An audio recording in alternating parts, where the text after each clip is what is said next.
Hi everyone, I am Savita Sharma. Welcome to Savita's tutorials. आज के इस वीडियो में हम डीसी प्रोजेक्ट सबमिशन 2023 के बारे में बात कर रहे हैं। जो भी स्टूडेंट्स न्यू अभी अपना प्रोजेक्ट सबमिशन कर रहे हैं या फिर जिनका भी इस प्रोजेक्ट से रिजेक्ट हो चुका है, प्रोजेक्ट में फेल हो चुके हैं, सभी मुद्दों पे बात करेंगे इस वीडियो में। और आपकी जो लास्ट डेट है प्रोजेक्ट सबमिशन के रिगार्डिंग या फिर असाइनमेंट्स के सबमिशन के रिगार्डिंग, वो आपकी 31 मार्च लास्ट डेट है। तो जो भी स्टूडेंट्स जून 2023 के लिए हैं, एग्ज़ाम देने वाले हैं, अभी प्रोजेक्ट सबमिशन करें। प्रोजेक्ट्स में आपने कौन कौन सी बातें हैं जो काफ़ी इंपॉर्टेंट है, प्रोजेक्ट सबमिशन से पहले आप इन बातों को ज़रूर देखें, बहुत इंपॉर्टेंट है। क्योंकि तभी आपका जो प्रोजेक्ट है वो रिजेक्ट होने से बच जाएगा, उसमें फेल होने से बच जाएंगे आप। जो भी आप स्टूडेंट्स हैं, पहले आप लोग ध्यान नहीं देंगे और अगर आप ऐसे ही प्रोजेक्ट सबमिशन कर देंगे तो बहुत चांसेस है आपका प्रोजेक्ट जो है फेल हो जाए या फिर रिजेक्ट हो जाए। तो प्लीज़ इन चीज़ों पर ज़रूर ध्यान दें, जो कि मैं डिटेल में आपके साथ अभी शेयर करने वाली हूँ।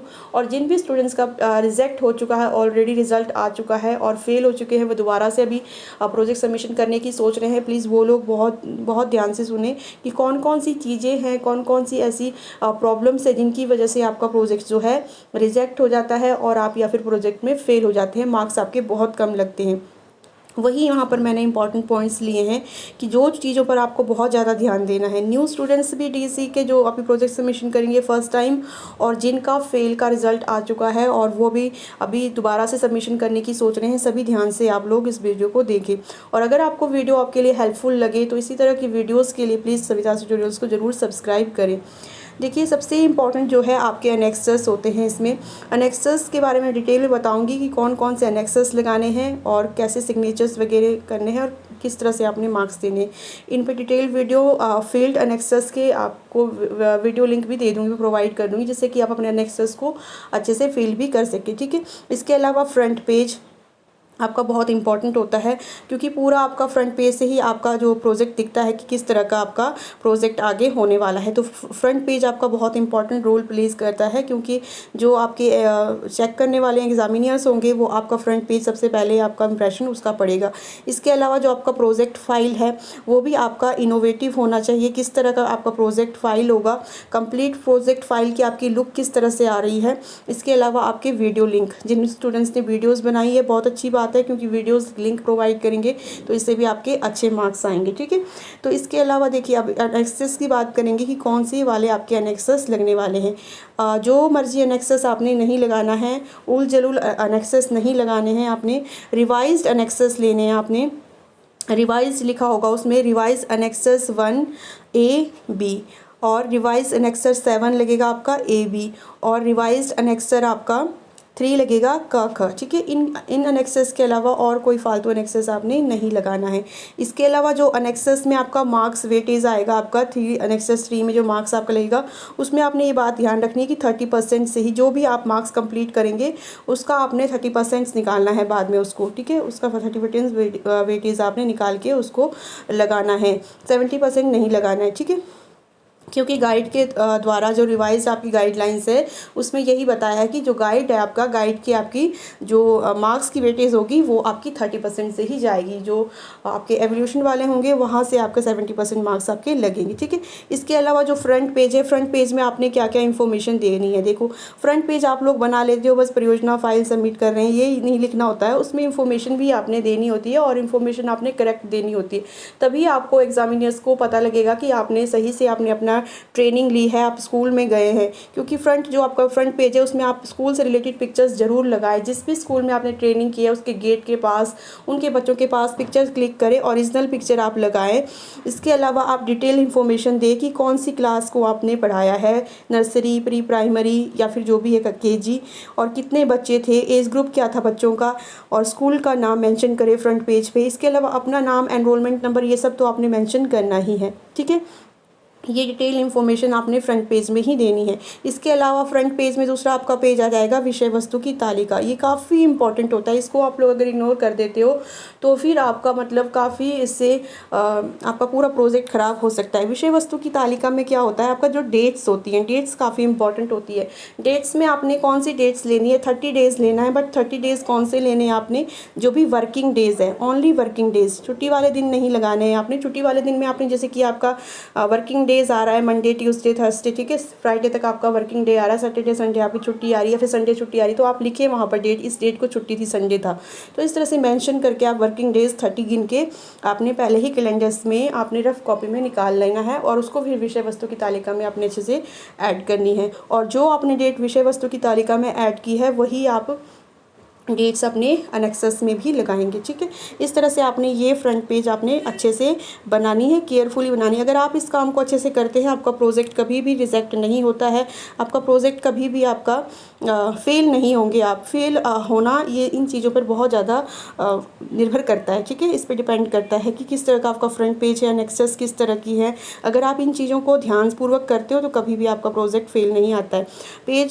एक पेज आपने वीडियो लिंक के भी इसमें लगाना है, 1 या 2 पेज जितने भी आपके वीडियो लिंक है उसको बिल्कुल क्लियरली लिखें आप अपना।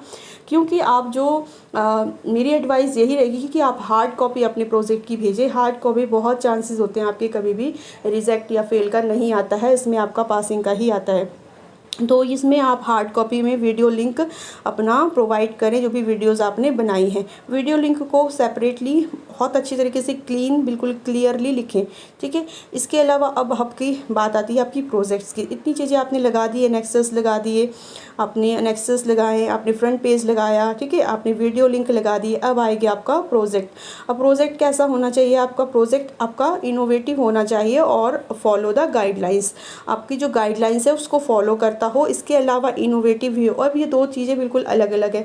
आप बोलोगे अगर गाइडलाइंस को फॉलो करेंगे तो सभी स्टूडेंट सेम सा बनाएंगे, तो इनोवेटिव कैसे हो जाएगा? इनोवेटिव भी हो सकता है गाइडलाइंस को फॉलो करते हुए। देखिए, जो भी आपका प्रोजेक्ट है, सबसे पहले आप प्रोजेक्ट को समझिए कि जो आपका पहला चरण है वो 5 दिन का है, दूसरा चरण आपका 20 दिन का है और तीसरा चरण आपका 5 डेज़ का है।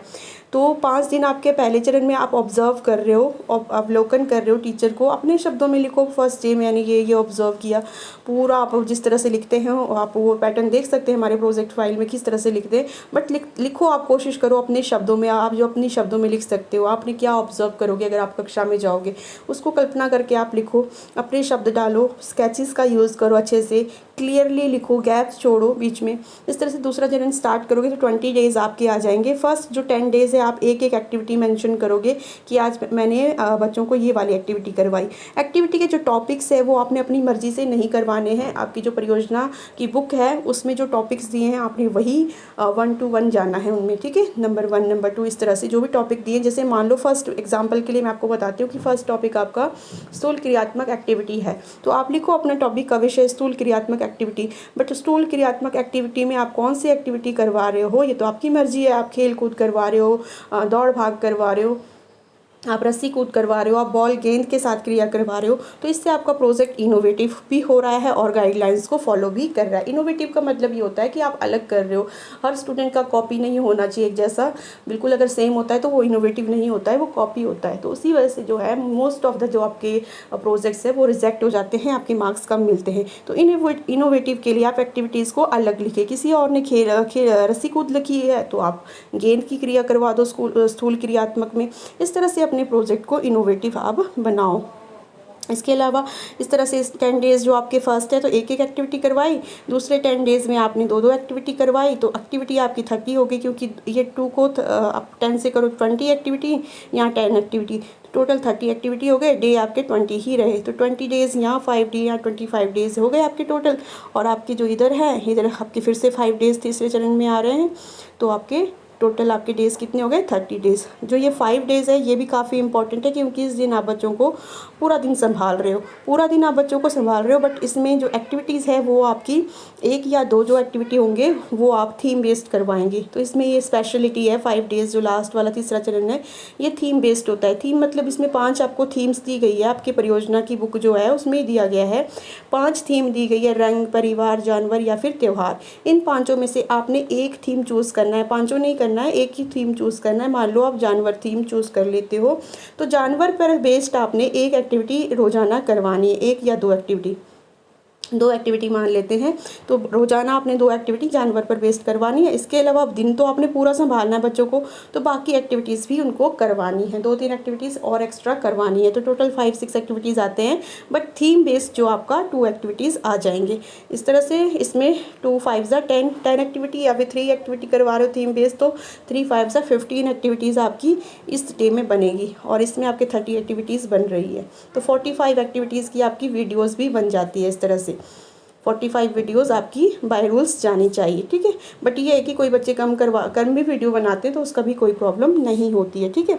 लेंथ ऑफ जो प्रोजेक्ट है वो भी काफ़ी इंपॉर्टेंट, क्योंकि वो आपका प्रोजेक्ट भी देखिए कि बहुत कम भी नहीं होना चाहिए आपका पेजेस, बहुत ज़्यादा भी नहीं होना चाहिए। एक्सेस पेजेस यूज़ कर रहे हो वो भी बहुत गंदा लगता है, 500-600 पेजेस कर रहे हो, तो आपका जो पेजेस है, लेंथ है आपकी प्रोजेक्ट की, वो 250 तक बहुत एनफ हो जाता है, इंक्लूडिंग पिक्चर्स, अनेक्सर्स, सब कुछ करके आप 300 पेजेस तक आप जाओ और बहुत अच्छी आपकी प्रोजेक्ट बन जाएगी।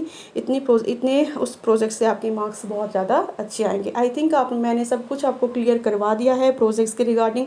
कुछ भी स्टिल डाउट रहता है तो आप कॉल कीजिए, कमेंट कीजिए, ठीक है, और अपने प्रोजेक्ट्स को अच्छे से बना के सबमिशन कीजिए, जिससे कि आपका प्रोजेक्ट बिल्कुल भी फेल ना हो, रिजेक्ट ना हो, अच्छे से आपका सबमिशन हो जाए। आई थिंक आपके लिए वीडियो इन्फॉर्मेटिव रहा हो। शेयर एंड सब्सक्राइब ज़रूर करिए। Thank you.